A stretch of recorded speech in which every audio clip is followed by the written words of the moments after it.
वादिना वैदिक लौकिक आत्मा एक संसार इति वदन्ति। सारे वादी लौकिक वैदिक आदि है ना, जितने वादी हैं, लौकिक हो चाहे वैदिक हो, जो आत्मा का ही संसार कहते हैं। तत्र उसमें किम कारणम इति आशंका लेकर अज्ञान एक कारणम, अज्ञान ही कारण है ना। कहते हैं वस्त्राभासस्थितान् वर्णान् यत् बद आधार वस्त्रगान्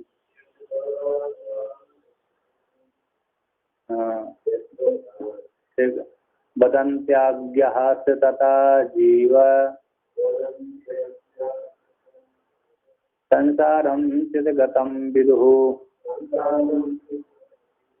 कहते हैं वस्त्राभासितान वर्णान, वस्त्र में स्थित वर्ण है ना, वस्त्राभास, तो वस्त्र में आवास से वस्त्राभास जो वर्ण, वस्त्र में आवासित, वस्त्र में देखने वाले जो वर्ण आदि है, जो भी नाम आदि रूप आदि जो है वस्त्राभास है, तो उनका वो कहते हैं उनका आधार कौन है? वस्त्र है।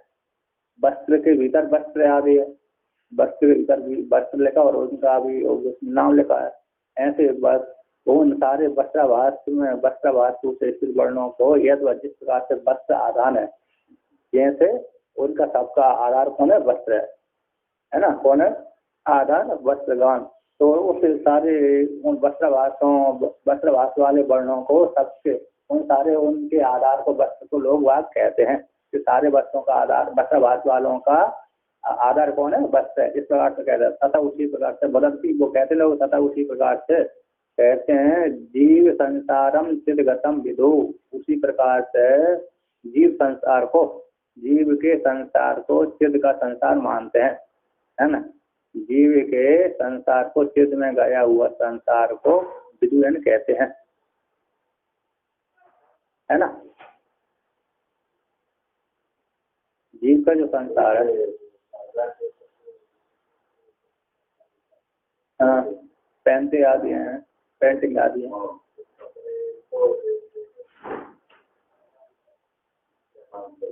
नहीं, उसमें उसका आधार वस्त्र मानते हैं। तो चित्र आदि जो कल जो है ना, दीवार है, आधार है, तो उसके ऊपर जो लिख रहा है पेंट आदि है, तो सारे पेंट आदि का आधार कौन है? दीवार है। वस्त्र भाषा निष्ठान वर्णान, वस्त्र के जैसे दिखते हैं ऐसे वर्णों का आधार कौन है? वस्त्र है। क्योंकि उनका वो वस्त्र ही उनका आधार है, उन वस्त्रभास वाले चित्रों का, ऐसा सामान्य लोग कहते हैं। उसी प्रकार जीव संसार को, जीव में गया हुआ संसार है, जीव का संसार है, जीव से संसार से जीव संसार, ऐसे जीव संसार को कहते चिदगतम। चिद में ये चेतन परमात्मा का संसार है, चेतन में गया हुआ है, चेतन परमात्मा में कल्पित है, आधार है, आश्रित है। जीव का संसार क्या मानते? चेतन परमात्मा का आधार है। इस प्रकार से विदु कहते हैं। अज्ञा कौन? अज्ञानी। उसमें कारण कौन है? अविद्या है।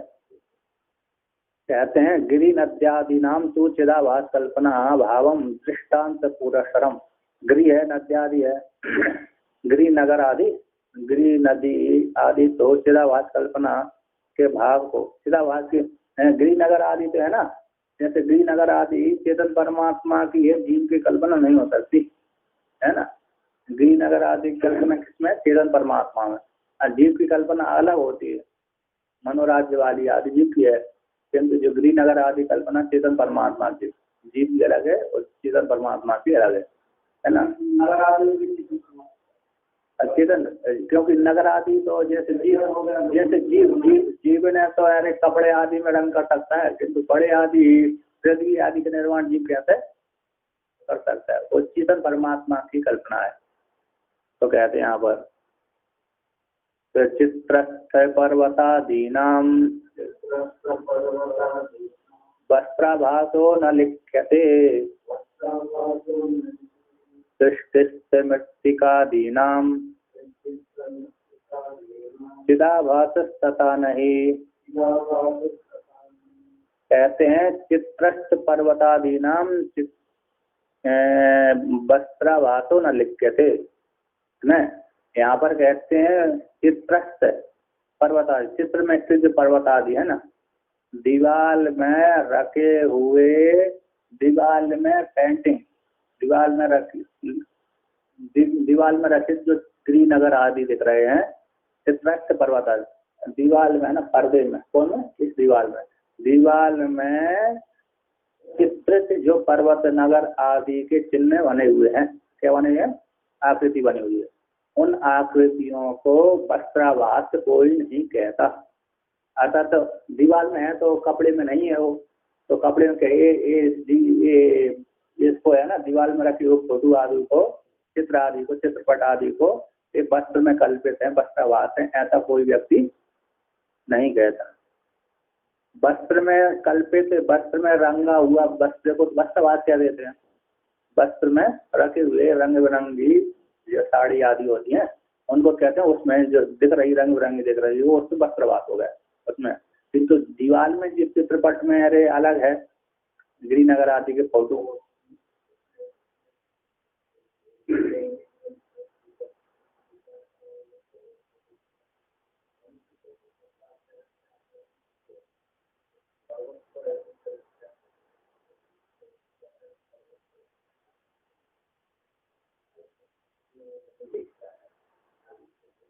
हाँ लिख ऐसा नहीं है, जैसे यहाँ पर ये है ना, ये दिख रहे हैं है ना, दीवाल है, दीवाल के चित्र आदि है, फोटो के चित्र है ना, चित्र में स्थित पर्वत आदियों का वस्त्रवास हम न लिखते, वस्त्रवास कोई नहीं कहता, न लिख अक्षर दुनिया से धातु ठीक है, किंतु कोई ऐसा नहीं कहता कि वस्त्रवास है, वस्त्रवास उनको नहीं कहता, वस्त्रवास नहीं कहता कि वस्त्र के आवास है। बस जैसे वस्त्र में गए हुए चित्र आदि है नगर पर, वो तो दिख जाते हैं।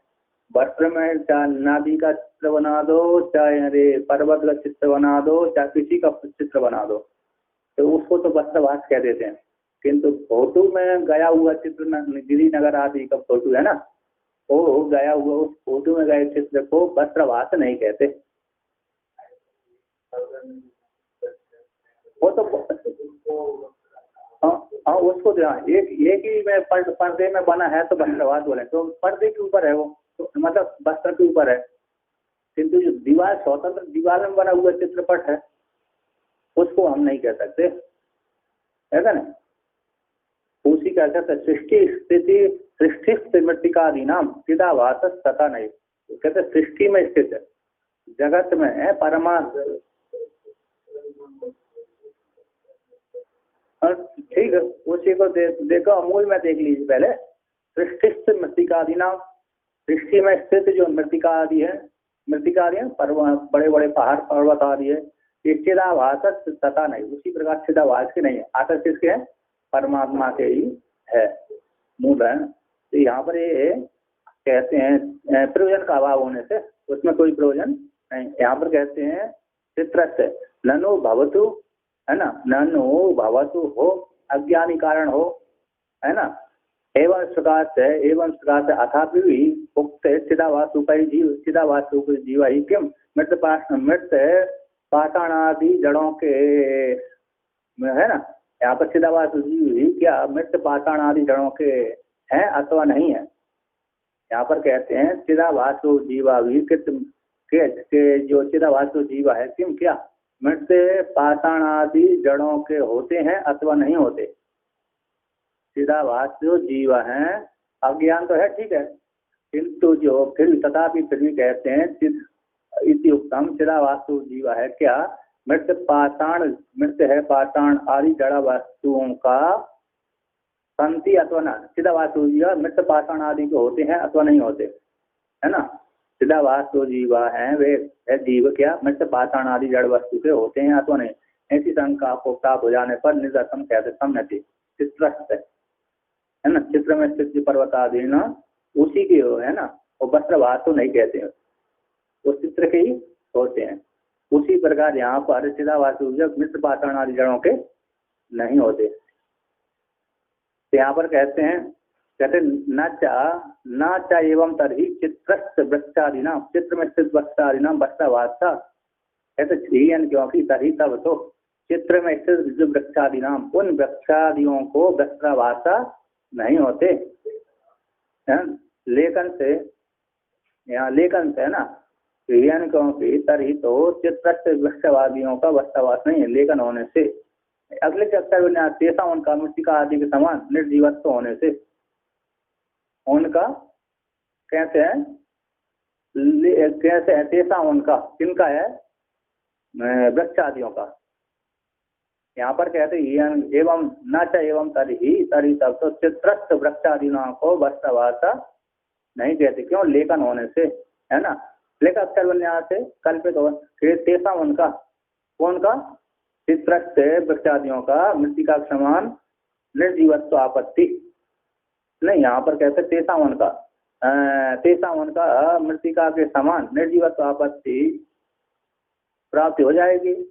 यहाँ पर कहते हैं चित्रस्थ कि नहीं न च एवं तरी चित्रस्थ वृक्षदान चित्रस्थ जो वृक्षादि नामा है उनका भी वस्त्रावास चित्रादियों का वस्त्रावास नहीं है लेखन होने से तेसा उनका मित्र आदि के समान निर्जीवत्व की आपत्ति हो जाएगी। शाम पर शाम निर्जीवत्व की यदि यहाँ पर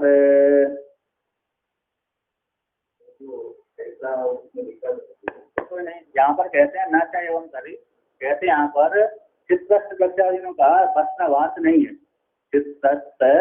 चित्र में स्थित जो वृक्षादि है ना चित्र में स्थित है उनका वस्त्रावास नहीं है क्यों लेखन होने से पेंटिंग होने से है ना। और तेसा उनका मृतिका समान निर्जीवत की आपत्ति है यदि सांप्रतम उनकी भी निर्जीवत क्योंकि चित्र में है ना वो कैसे है चित्र में ही है चित्र में है तो उनको सजीवत्व कैसे होंगे। चित्र ऐसी वहां पर सजीवत्व तब होते जब हम पृथ्वी आदि लगे होते पृथ्वी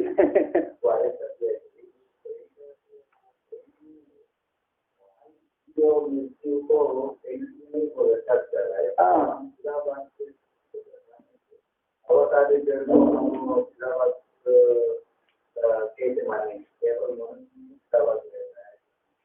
ऐसे भी है लेकिन यहाँ पर है क्योंकि वहाँ जैसे मृतिका में जड़ उसमें जीव नहीं होता निर्जीव होता है ना। जैसे यहाँ पर मृतिकावत जैसे तेसा उनका चित्र वाली तेसा उनका भी मृतिका के समान मृतिका में जैसे नहीं होता उसी प्रकार निर्जीवत्व आपत्ति किसी सांप्रता प्राप्त हो रही है प्राप्त हो जाए शाम ऐसे नहीं और मतलब क्योंकि उसमें अरे चित्रस्थ वाले में कैसे आएंगे चित्रस्थ वाले में तो जीव होती नहीं है ना। चित्र में है वो तो पर्दे के ऊपर लगे हुए दीवार के ऊपर उसमें भी जीव की संज्ञा कैसे होगी। हाँ इतना ध्यान हाँ ये हो गया ठीक है उतना ध्यान क्योंकि इसमें अरे ये तो वस्त्र की जरूरत है इसको वस्त्र की जरूरत नहीं है। पर्वत आदि को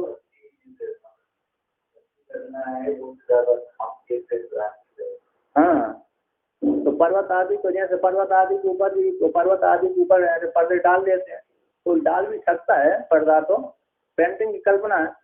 जैसे बहुत से लोग पर वृक्ष के ऊपर छोटे से वृक्ष के ऊपर क्या डाल देते हैं बस से सुखा देते हैं सुखा देते छोटे से वृक्ष के ऊपर अब नीचे नहीं सुखाना नीचे गंदा हो जाएगा तो वृक्ष के ऊपर ही सुखा देते हैं तो ऐसी भी पेंटिंग बना देते उसमें क्या हाँ तो ये तो उसमें कोई समस्या नहीं है लेकिन यहाँ पर मिट्टी का सामान निर्जीव आपत्ति भी प्राप्त होती अगर उनमें है गिरी पर्वत आदि में कैसे होते जीव संज्ञा नहीं है कि नहीं। वहां पर जीव चित्र को देख करके भली उनमें अरे जीव संज्ञा हो जाए मतलब जीव जैसे दिखते हैं मनुष्य जैसे उनकी फोटो है बाकी अरे उनमें जीव है प्राण है तो उन्हें ऐसा नहीं होता है ना। नहीं तो वो ही अरे कई व्यक्ति प्राण हो जाएंगे क्या हो जाएंगे सजीव हो जाएंगे तो खड़ो और वो वैसे ही तो परेशान है जनसंख्या बढ़ने के कारण और दूसरी और हो जाएगी।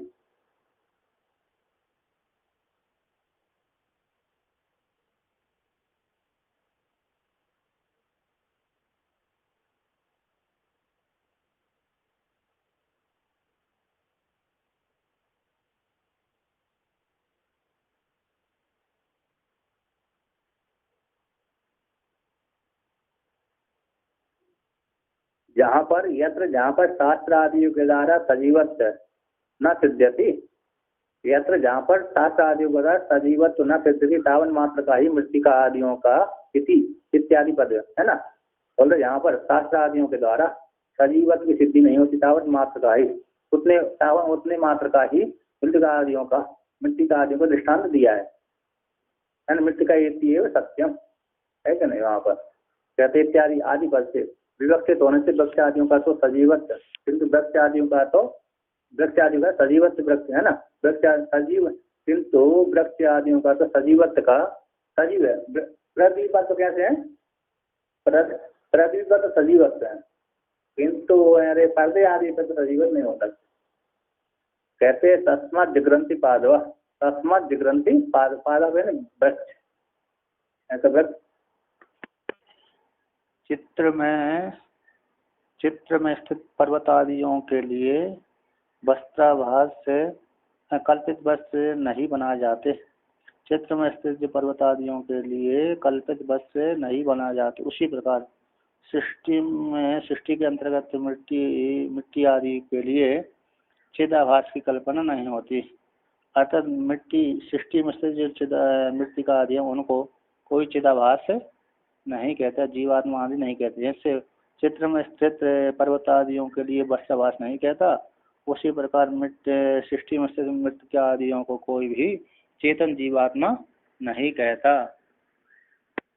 ग्रह उपादान है ना, गंध ग्रहण ग्रह जिग्रंथि पादपा, और श्वास लेते हैं देते हैं ऑक्सीजन कार्बन डाइऑक्साइड है ना। तो इत्यादि मोक्ष धर्म आदि शास्त्र से सिद्ध है ना। मोक्ष आदि धर्म शास्त्र से जीव है जो नारकी सबसे ज्यादा नारकी योनि है तो पेड़ों की है। क्या है सबसे ज्यादा खतरनाक कर्म जिसने घोर पाप किया है ना वो पेड़ बनते हैं। जैसे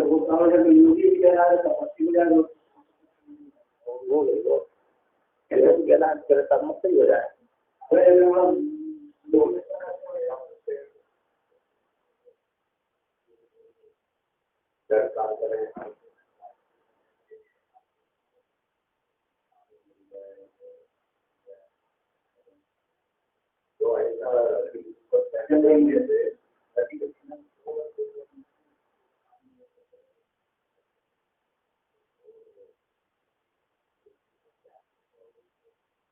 जड़ उनका जड़ अंतःकरण रहता है, इसलिए बहुत दर्द तो होता है लेकिन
गिरे हुए वो चढ़ाएंगे, गिरे हुए तो निषेध भी है शास्त्र में।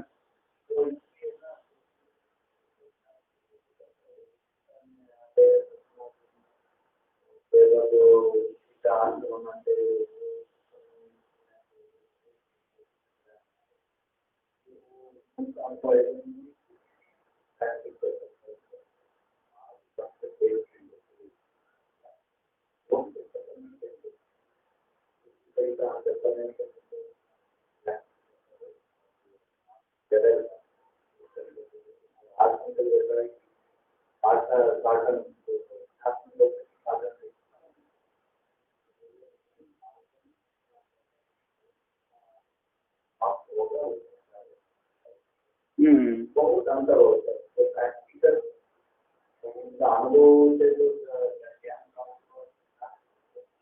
नहीं वो तो सार्थक है, समझने की दृष्टि रखती है वहाँ पर, क्या है समझने की है।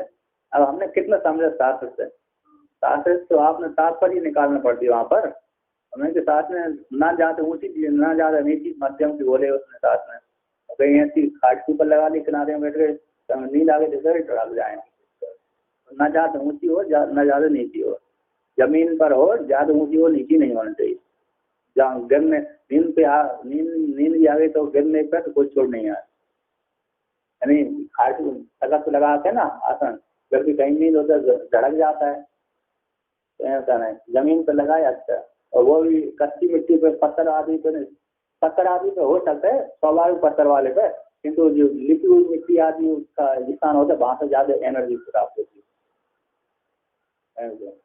चलिए मतलब ये है उनको जो जड़ वस्तु है ना जिनकी पेड़ पौधे आदि की है ना, अंतर्गत मूड देता है ना, इसलिए वहां पर वो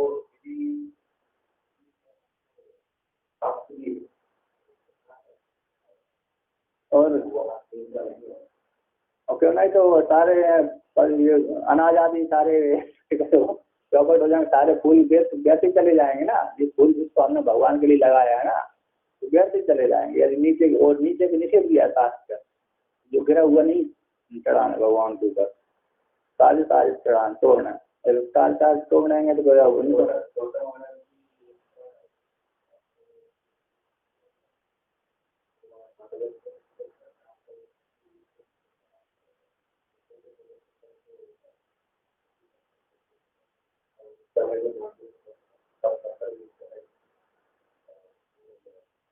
कौन के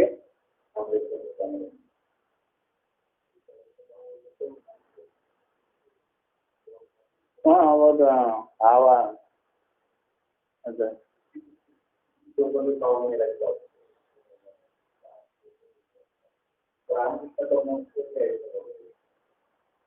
हाँ वो ऐसा होगा। चलिए यहाँ पर कहते हैं तो कहते हैं एवं शास्त्र आत्मा में आरोप संसार का ज्ञान मुक्तिदार सिद्धि के लिए उसके मूलभूत अविद्या को कहते हैं। तो कहते हैं संसार परमार्थोयम संलग्न स्वात्म वस्तुनि इति भ्रांतिरविद्या स्यात् विद्यैषः निवर्तते।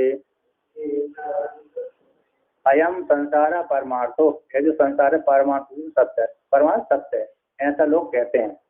कौन कहते हैं? ये संसार क्योंकि संसार सत्य क्यों लग रहा है? पारमार्थिक सत्य वेदांत क्यों नहीं है? सामान्य लोगों के लिए संसार के अंदर पारमार्थिक सत्य ही है। सामान्य लोग जिन्होंने नहीं जाना है ना आत्मा को विषय में, कहते परमार्थ रूप से सत्य है, संसार सत्य है। स्वात्मा नहीं चल लगना, स्व आत्मा में ब्रह्म रूप आत्मा में आश्रय करके रहता है। ब्रह्म रूप आत्मा में, स्वात्मा ब्रह्म रूप आत्मा में वस्तु में संलग्न, सम्यक रूप से लग्न, लग्न धातु है ना, लग्न आत्मा क्या है? लग्न कौन सा धातु बनेगा? लग्न लग्न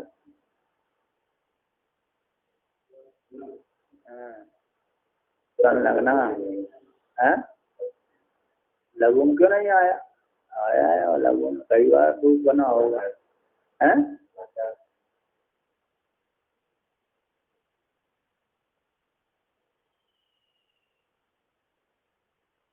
चलिए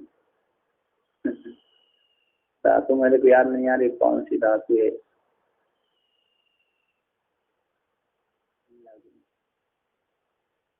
वक्त में आ हुआ संलग्न जुड़ा हुआ है, युक्त है ना। कृदंत प्रत्यय ता प्रत्यय है, कहता है ता, सकार को नकार हो जाता है, ठीक है ना। कौन सा प्रत्यय है? ता प्रत्यय है। स्थिति है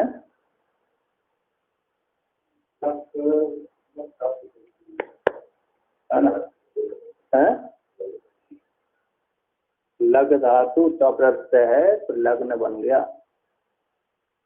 समूपपूर्वक लग धातु तप्रत्यय है ना। लग धातु तप्रत्यय, लग धातु है, लगी होने से लग। कौन सी धातु है? लगी, लग। कई धातु हैं लग आसात में। लग धातु है आस्वादन अर्थ में, लगी धातु है गत्त में। लगे संगे, लगे संगे, लगे संगे धातु तब नहीं, वहाँ लगने इसी शब्द से बना है संग। तो लगे संगे, लगे संगे एकार का लोप हो गया लगवशी। इस प्रकार से लग्न किसी भ्रांति अविद्या से, इस प्रकार से भ्रांति है अविद्या ही है ना। ऐसा अयम संसार पारमार्थिक सत्य है और परमात्मा में लगा हुआ है, जुड़ा हुआ है। इस प्रकार से जो भ्रांति वो अविद्या ही चाह, और विद्या के द्वारा वो अविद्या निवृत्ति होती है। कायम विद्या, विद्या क्या है? जिसके लाभ से इसके लाभ का उपाय, और इसके लाभ, इस विद्या के लाभ का उपाय क्या है? ऐसी आकांक्षा हो जाने पर विद्या स्वरूप को और लाभ के उपाय को कहते हैं, है ना, दिखलाते हैं। आत्मा भासस्य जीवस्य संसारो नात्म वस्तुनः इति बोधो भवेद विद्या लभ्यते सौ विचारणात्। कहते हैं आत्मभासस्य जीवस्य, आत्मभासी जीव का संसारो है ना। संसार के आत्मभास रूप जो जीव चिदाभास जीव आत्मा का ही संसार है ना। आत्मवस्तु सिद्ध परमात्मा का संसार नहीं है। चिदाभास जीवात्मा, आत्मभास कौन है? चिदाभास जीवात्मा, चिदाभास जीवात्मा का ही संसार है। इसी इस प्रकार से आत्मवस्तु है, इस प्रकार से बोध ही भविष्य विद्या। कैसे ये बोध ब्रह्म ज्ञान ही विद्या कहलाती, ब्रह्म विद्या कहलाते हैं। इस प्रकार से बोध है, नहीं ब्रह्म ज्ञान, इस प्रकार का बोध है ना। जो बोध है ब्रह्म ज्ञान है, इसी को विद्या कहते हैं, ब्रह्म विद्या कहते हैं। लभ्यते असौ विचारणा, ब्रह्म के विचार से प्राप्त हो जाता है। और सारे विचार के बिना कुछ नहीं होता। विचार को तब भी बोलते हैं, तपस्या ही बोलते हैं। और विवेक चूड़ामणि में और उपनिषद में तप हुआ तपता, और परमात्मा ने तप रूप विचार किया, सृष्टि करी, तप रूप विचार करके सत्य संकल्प करके विचार की। और ब्रह्मा जी तो जो सृष्टि का तपस्या के बिना तो करती नहीं है। और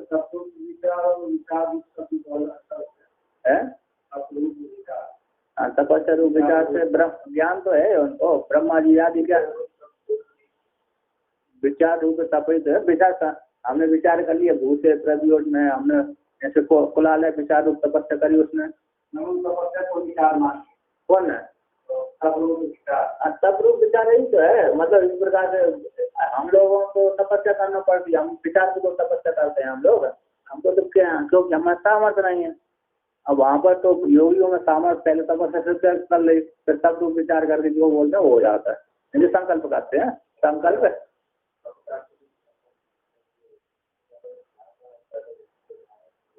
चिंतन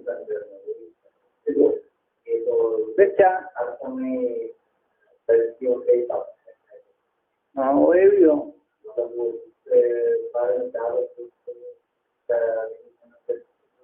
हाँ चिंतन हो जाता है। और ये सब संताप भी जाती है, मतलब कृच्छांद्राण भी सब होते हैं। कृच्छांद्राण आदि भी सब अच्छे ही है सारे। जैसे जहाँ पर प्रसंग के अंदर सब कोई होता है, तो आत्मा के विचार में सब विचार होता है ना। कैसा है? विचार रूप तप है। कहते हैं यहाँ पर कि विचार से प्राप्त होता है विद्या, इसी ऐसा आपने कहा है।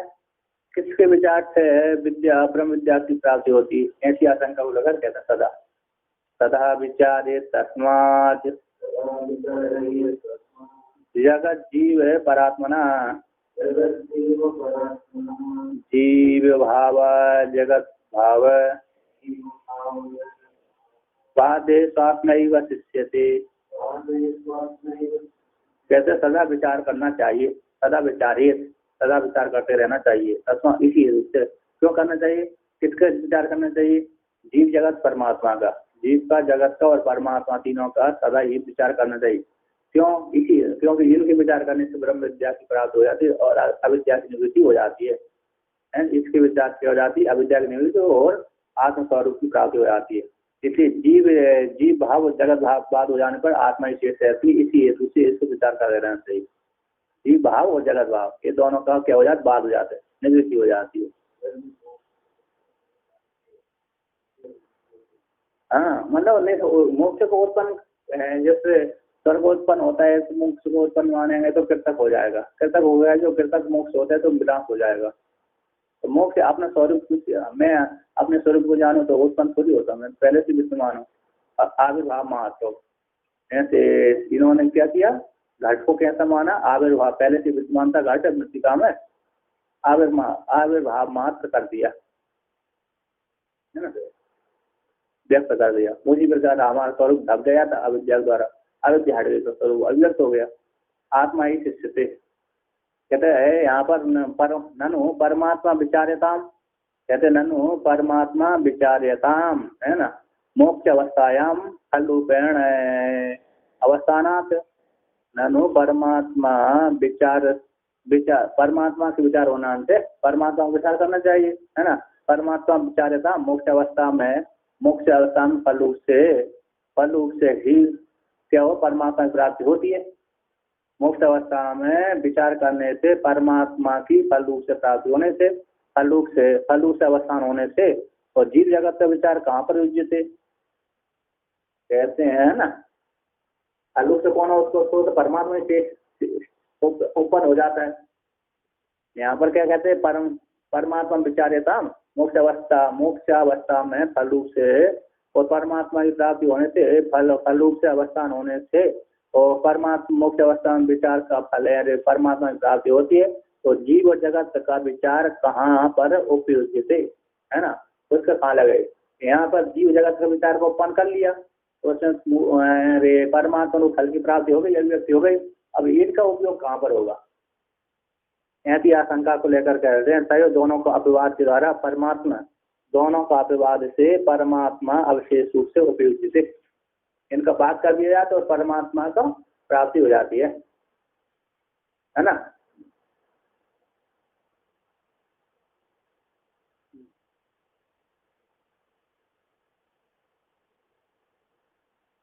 तो यहाँ पर ये हो गया। अब यहाँ पर कहते आपने तो बात कर दिया है ना, क्या कर दिया, बात कर दिया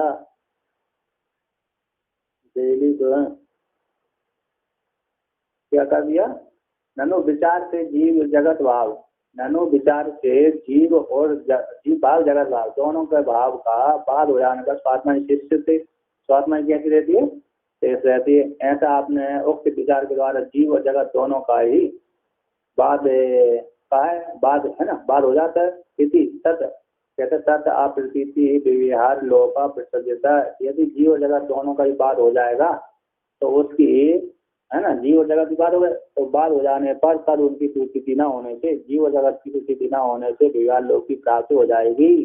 तो बाद शब्द का विवक्त तत्व को विपक्ष में दंड को लेकर के कहते हैं।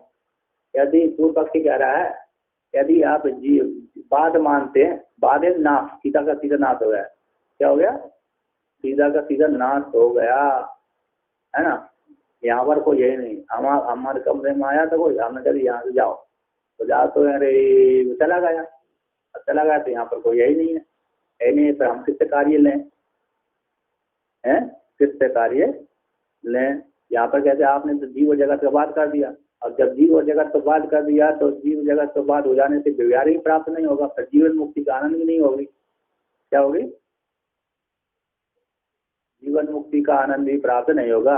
कहते तत् है, हाँ, तो जीव जगत तो बात हो जाने पर सदा प्रतीति न होने से, जीव जगत की प्रतीति न होने से व्यवहार लोक की प्राप्ति हो जाएगी। ऐसी आशंका को लेकर बाद शब्द के विवक्त अर्थ को लेकर कहते हैं, और विपक्ष में दोष लगा दंड दिमाग, क्या कहते हैं, न प्रतीति से तयोर्बाधः किंतु मिथ्या तो निश्चयः नोचे सुषुप्ति मूर्छादौ मुच्चेता यत्न तो जना। कहते हैं प्रतीति न होना, अप्रतीति होना बात शब्द का अर्थ नहीं है। जगत की प्रतीति न होना, जीव की प्रतीति न होना, ये बात शब्द का अर्थ नहीं है। तो क्या है? कहते किंतु मिथ्या तो निश्चया, यही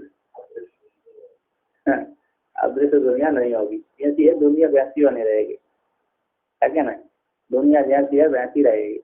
ब्रह्म ज्ञान होने के बाद कोई चीज नहीं निकलेंगे। निकल आएंगे। रोटी वही खाना पड़ेगा, वही पिताजी के नीचे रहना पड़ेगी। आदि के नीचे, बुढ़ारी आदि के नीचे रहना ही पड़ेगी। ऐसी जितनी विशेषता मिल जाएगी कि इनके ब्रह्म ज्ञान है, तो इसलिए अरे इनको कोई सम्मान देना चाहिए, है?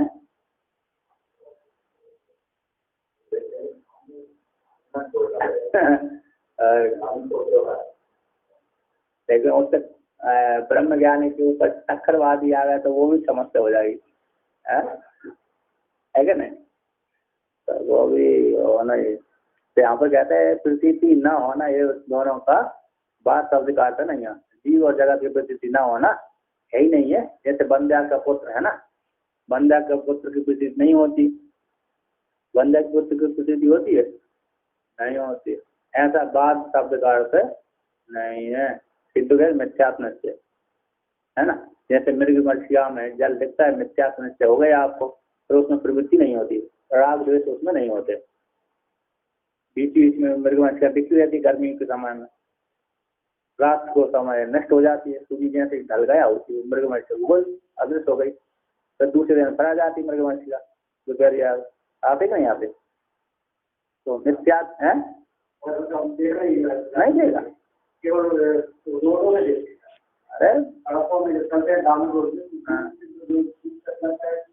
अरे हाँ तो वही तो उसी तो वही तो मेरे को बच गया। अप्रतीति जीव और जगत की प्रतीति न होना बात शब्द का अर्थ नहीं, किंतु जगत का मिथ्यात्व निश्चय ही बात शब्द का अर्थ है। यदि ऐसा नहीं मानते, नोचेत यदि बात शब्द का अर्थ मिथ्यात्व निश्चय नहीं मानते, तो सुसुप्ति आदि में कहते हैं, सुसुप्ति मूर्छा आदि में मुच्चेता आयतनो जना। कैसे सुसुप्ति और मूर्छा आदि में तो क्या होता है, द्वैत का अभाव हो जाता है। अब जो द्वैत का अभाव हो गया तो बिना प्रयास के ही सारे प्राणी कैसे हो जाएंगे, मुक्त हो जाएंगे, है ना? यदि मिथ्यात्व करने से बात शब्द का मिथ्यात्व निश्चय नहीं मानेंगे तो सुसुप्ति और मूर्छा आदि में द्वैत नहीं रहता, जगत नहीं रहता। जब जगत नहीं है तो बिना प्रयास के ही सारे प्राणी कैसे हो जाएंगे, मुक्त हो जाएंगे। तो टीकाकार कहते हैं, सुसुप्ति मूर्छा आदि में स्वतः ही द्वैत की प्रतीति का अभाव होने से तत्व ज्ञान बिना भी जीवों की मुक्ति हो जाएगी, सिद्ध हो जाएगी। अब यहाँ पे आगे कहते हैं, स्वात्मा एवं शिष्यते न, ऐसा आपने कहा है स्वात्मा ही शेष रहता है। इस प्रकार से इस वाक्य के द्वारा भी परमात्मना सत्यत्व ज्ञान विवक्षते, इस वाक्य के द्वारा परमात्मा का सत्यत्व ज्ञान ही विवक्षा की गई है। न तद अतिरिक्त जगत विस्मृति, उस परमात्मा के ज्ञान, परमात्मा के सत्यत्व ज्ञान से अतिरिक्त कोई जगत की विस्मृति विस्मृति नहीं कही गई है। सत्यत्व ज्ञान जगत का बाद हो जाए, जगत अरे नाश हो जाए, जगत दिखे ही ना, ऐसे आप वहाँ पर विवक्षा नहीं गए। कहते परमात्मा के ज्ञान से अतिरिक्त जगत की विस्मृति नहीं गई। यदि आप परमात्मा ज्ञान से भिन्न जगत की विस्मृति मानते तो जीवन मुक्ति का जो भाव है उसकी प्रसक्ति, अब जीवन मुक्ति के भाव की प्रसक्ति नहीं होगी, अतः जीवन मुक्ति का अभाव प्रसंग हो जाएगा, है ना जी। यदि जगत की विस्मृति बात शब्द का अर्थ मानोगे, जगत की विस्मृति बात शब्द का अर्थ मानोगे तो जीवन मुक्ति का अभाव का प्रसंग भी हो जाएगा। उसको आगे कहते हैं, परमात्मा विशेषोपि तत्सत्यत्व विनिश्चय न जगद विस्मृतिर्नोचेत् जीवन मुक्तिर्न संभवेत। तो कहते हैं परमात्मा का अवशेष, परमात्मा अवशेषों भी, जो परमात्मा का अवशेष जो ज्ञान है वह भी तत्व है, तत्व उस परमात्मा के सत्तत्व का भी निश्चय ही है ना। परमात्मा का जो अवशेष है ना, परमात्मा का अवशेष भी जगत उस परमात्मा के सत्तत्व में ही निश्चय है। परमात्मा का सत्तत्व निश्चय ही जगत का अवशेष है। जगत परमात्मा का अवशेष, जो परमात्मा का अवशेष रहता है वह परमात्मा के आत्मा के सत्तत्व निश्चय में ही हेतु होता है, ना जगत विस्मृति। जगत की विस्मृति नहीं, जगत की विस्मृति में निश्चय नहीं होता, अतः जगत की विस्मृति के लिए नहीं कहा गया। परमात्मा का अवशेष भी जगत तत्व उस परमात्मा तत्व निश्चय के लिए ही है, ना जगत विस्मृति, जगत की विस्मृति के लिए नहीं है। यदि नोचेत, यदि ऐसा नहीं मानते कि परमात्मा का सत्व निश्चय छोड़ करके जगत की विस्मृति मानते हैं, तो है ना, परमात्मा के अवशेष यानी परमात्मा तत्व का निश्चय नहीं मानते और जगत की विस्मृति मानते हैं, तो जीवन मुक्ति भी संभव नहीं होगी। कैसी नहीं होगी? जीवन मुक्ति की भी प्राप्ति नहीं होगी, क्योंकि जगत विस्मृत हो गया, अरे सारा नष्ट ही हो गया। जैसे घट फूट जाने पर घट फूट जाने पर घट से विव्यार नहीं होता, उसी प्रकार से जगत सारा बाद हो गया तो जीवन मुक्ति की सिद्धि भी नहीं होगी, जीवन मुक्ति की प्राप्ति नहीं होगी। जैसे घट को हमने मिथ्यात्व निश्चय कर लिए, फिर उसको मिथ्यात्व निश्चय करने के पश्चात उससे विव्यार आदि होते रहते हैं, उसी प्रकार जगत के मिथ्यात्व निश्चय करके जगत में विव्यार आदि लौकिक विव्यार आदि होते रहते हैं। तो कहते हैं सदा विचार ये युक्त्या ध्येय पर्यंतम विचार प्रसक्त सत्याम तस्याम अवधिमा। सदा विचार करना चाहिए ऐसी युक्ति के द्वारा ध्येय पर्यंत तक विचार प्रसक्ति में विचार की प्रसक्ति प्राप्त हो जाने पर तस् उसकी अवधि को लेकर के कहते हैं। परोक्षेति विद्या द्विधा विचारजा तत्र परोक्ष विद्याप्तौ विचारोऽयं समाप्यते। से परोक्ष विद्या और अपरोक्ष विद्या, परोक्षाचा अपरोक्षाचा इति परोक्ष अपरोक्ष विद्या। परोक्ष विद्या और अपरोक्ष विद्या दो प्रकार की विद्या होती है। विचार से जन्य विचार से उत्पन्न होने वाली जो विद्या है वो दो प्रकार की विद्या होते हैं, एक परोक्ष होती है, एक अपरोक्ष। कहते हैं जो अध्ययन मात्र से प्राप्त होने वाली विद्या है वह परोक्ष कहलाती है, जो निध्यासन से प्राप्त होने वाली विद्या अपरोक्ष प्राप्त हो जाती है। कहते हैं तत्र उन दोनों के मध्य में अपरोक्ष विद्या अपरोक्ष विद्या की प्राप्ति हो जाने पर, अपरोक्ष ब्रह्म विद्या की प्राप्ति हो जाने पर विचारो ये अयम समाप्त, अयम है जो विचार समाप्त हो जाता है। जब अपरोक्ष कहते हैं अपरोक्ष विद्या निध्यासन के द्वारा अपरोक्ष विद्या दृढ़ अपरोक्ष साक्षात्कार हो गया, तो जिस काल में आप अपरोक्ष साक्षात्कार हो जाते उसी काल में क्या हो जाता है, विचार की समाप्ति हो जाती है। असुक्ते रामते कलम नयद वेदांत चिंतया दद्यात्नावसरम किंचित कामादि नाम मनागपि। इस प्रकार से वर्णन किया, यानी जब तक हमको ब्रह्म की अनुभूति नहीं होती तब तक विचार करते रहना चाहिए। जब दृढ़ अपरोक्ष साक्षात्कार हो जाए तो ब्रह्म विचार करने की आवश्यकता नहीं रहती, फिर साधक के ऊपर निर्भर करते हैं, तो करे अथवा न करे।